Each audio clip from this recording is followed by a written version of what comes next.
కృష్ణా జిల్లా పెనమలూరు నియోజకవర్గంలో చోడవరం ఇసుక క్వారీపై ఫిర్యాదు చేశారు బోడే ప్రసాద్.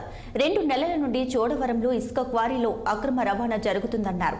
మంత్రి జోగి రమేష్ నియోజకవర్గ అభ్యర్థిగా వచ్చిన దగ్గర నుంచి ఇసుక క్వారీ, అక్రమ మైనింగ్ స్వాధీనం చేస్తున్నారు. ప్రభుత్వం జేసీ, కేసీ సంస్థకు టెండర్ ఇవ్వగా వైసీపీ నాయకులు బిల్లులు లేకుండా ఇసుక అక్రమంగా తరలిస్తున్నారు.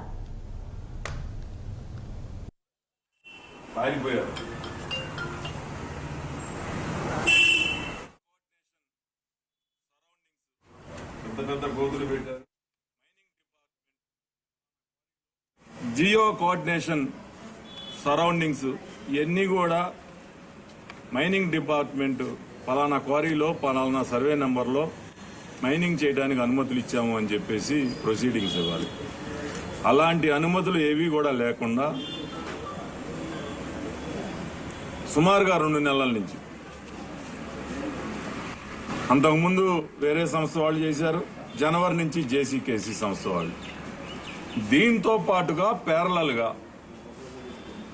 ఇక్కడ జోగి రమేష్ గారు 10 రోజుల క్రితమో 15 రోజుల క్రితమో ఈ నియోజకవర్గానికి వైసీపీ అభ్యర్థిగా ప్రకటించిన దగ్గర నుంచి మరుసటి క్షణమే ఇసుక క్వారీని స్వాధీనం చేసుకొని ప్యారలల్గా ప్రొక్లైనర్లు పెట్టి బిల్లులు లేకుండా ఇసుక అమ్ముతా ఉన్నారు.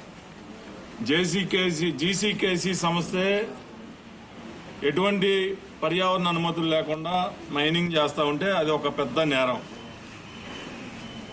పైగా కనీసం వాళ్ళకి రాష్ట్ర ప్రభుత్వం టెండర్ అన్నా ఖరారు చేసింది. వీళ్ళు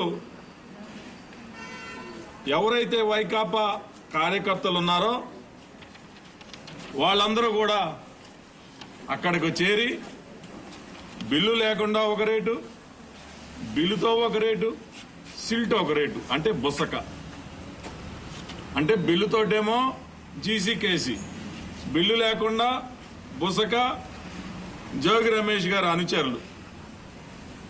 మేము నిన్న అంతకు ముందు రోజు కూడా ఇసుక కోరిలో స్థానికులు కూడా కంప్లైంట్ చేస్తే అందరం కూడా అక్కడికి వెళ్ళడం జరిగింది. వెళ్ళినప్పుడు మీకు అనుమతులు ఉన్నాయా, అనుమతులు ఉంటే చూపించి మీరు నిర్భయంగా